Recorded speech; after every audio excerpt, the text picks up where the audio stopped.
Hello friend, welcome back to our channel. Today will start प्रवाह हिंदी कार्य पुस्तिका for class 6-7 students के लिए। इसमें आज हम स्टार्ट कर रहे हैं कार्यपत्रक 46। तो इसमें हमारा पहला प्रश्न है, दिए गए वाक्यों के काल को समझकर सही विकल्प पर सही का निशान लगाइए। तो हमें यहाँ पर वाक्य दिया है और काल भी दिए हैं, और इन काल में से हमें सही काल पर निशान लगाना है। तो वह सिनेमा गया होगा, होगा है तो ये कौन सा काल है? भूतकाल।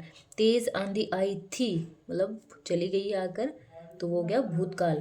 पिताजी भैया को पत्र लिखेंगे, लिखेंगे तो मतलब ये भविष्यत काल।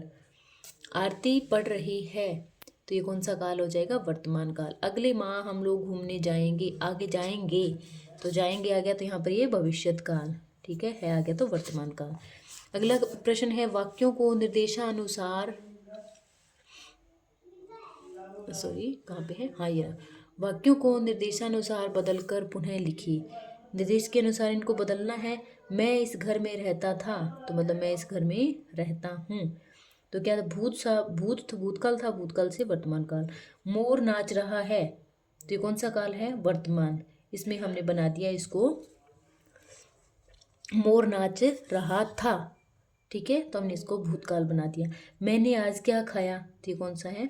भूतकाल। आप आज क्या खाएंगे, तो ये हो जाएगा भविष्यत काल। वह कॉलेज में पढ़ती थी, तो वह कॉलेज में पढ़ती है। ठीक है, नेक्स्ट है, कल विद्यालय में छुट्टी है, तो इसमें इसका हो जाएगा भूतकाल। कल विद्यालय में छुट्टी थी। हमें जो जो यहाँ पर काल दिए वही काल बनाने। वर्तमान है, इसमें दिया हो तो भूतकाल बनाना है, इन्होंने बोल रखा है। भूत दिया तो भविष्यत बनाना है, भूत दिया तो यहाँ पर वर्तमान बनाना है। कल विद्यालय में छुट्टी थी, छुट्टी है, भविष्यत है तो इसका भूतकाल बनाना, छुट्टी थी।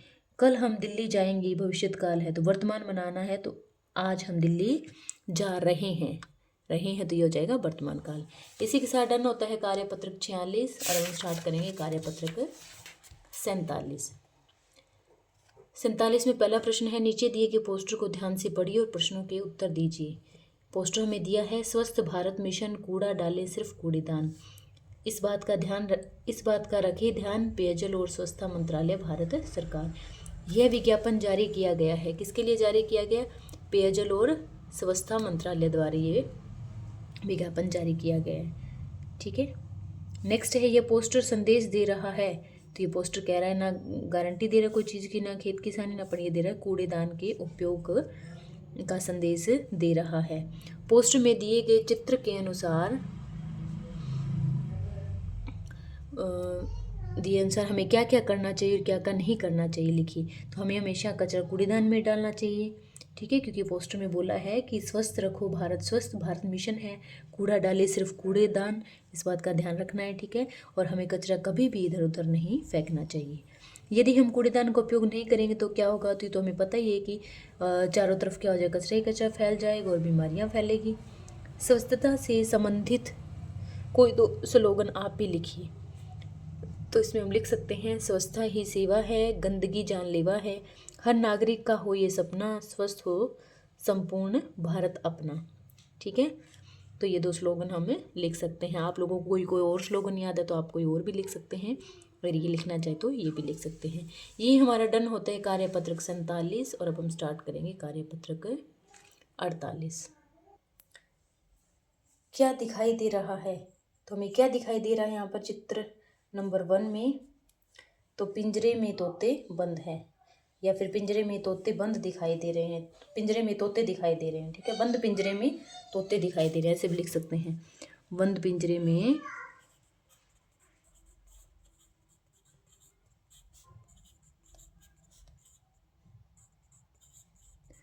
तोते दिखाई दे रहे हैं। ठीक है, चित्र नंबर 1 में पक्षी क्या महसूस कर रहे हैं? पक्षी अपने आप को स्वतंत्र महसूस कर रहे हैं, बिल्कुल भी स्वतंत्र महसूस नहीं कर रहे, क्योंकि बेचारे पिंजरे में इनको बंद किया हुआ है। जो बंद होते हैं वो क्या है? स्वतंत्र महसूस नहीं कर रहे हैं। चित्र नंबर 2 में पक्षी क्या कर रहे हैं? तो चित्र नंबर 2 में पक्षी क्या है? जो आज़ाद होकर उड़ रहे हैं, अपनी मस्ती में उड़ते जा रहे हैं। चित्र नंबर 2 में पक्षी कैसा महसूस कर रहे हैं? तो पक्षी अपने आप को आज़ाद महसूस कर रहे हैं। ठीक है, क्या महसूस कर रहे हैं? आज़ाद महसूस कर रहे हैं या फिर अपनी स्वच्छंद महसूस कर रहे हैं। सोचकर बताइए कौन से चित्र के पक्षी खुश होंगे और क्यों।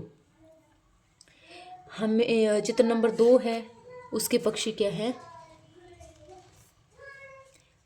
चित्र नंबर 2 के पक्षी खुश होंगे, ठीक है, क्योंकि उनकी जो स्थिति है वो ठीक लग रही है, क्योंकि वो आज़ाद घूम रहे हैं, ठीक है। चित्र नंबर 2 के पक्षी खुश लग रहे हैं या फिर खुश होंगे क्योंकि वो आज़ाद घूम रहे हैं। चित्र नंबर 2 के पक्षी खुश लग रहे हैं, क्यों लग रहे हैं? क्योंकि वे स्वतंत्र या फिर आज़ाद लिखो, स्वतंत्र घूम रहे हैं, जहाँ उनका मन कर रहा है वहाँ वो जा सकते हैं। और चित्र नंबर 1 वाले बेचारे बंद है, वो जहाँ चाहे वहाँ नहीं जा सकते हैं, ठीक है। तो चित्र नंबर 2 वाले खुश लग रहे हैं हमें। तो इसी के साथ कार्यपत्र कंप्लीट होता है 48। और अब हम स्टार्ट करेंगे कार्यपत्रक 39। कार्यपत्रक 39 में क्या? निम्नलिखित गद्यांश को पढ़कर दिए गए प्रश्नों के उत्तर लिखिए। प्रश्नों के उत्तर लिखने हैं। एक सोना नाम की मछली तालाब में तैर रही थी। सोना सुनहरे रंग की थी। उसे अपनी सुंदरता पर बहुत घमंड था। वह सबसे अलग थलग रहती थी। वह किसी से भी ठीक से व्यवहार नहीं करती थी। एक दिन वह गंदे पानी की धारा में बह गई, ठीक है। उसका सुनहरा रंग फीका पड़ गया। उसने जब पानी में अपनी परछाई देखी तो वह बहुत उदास हो गई और उसे अपनी गलती का एहसास हो गया।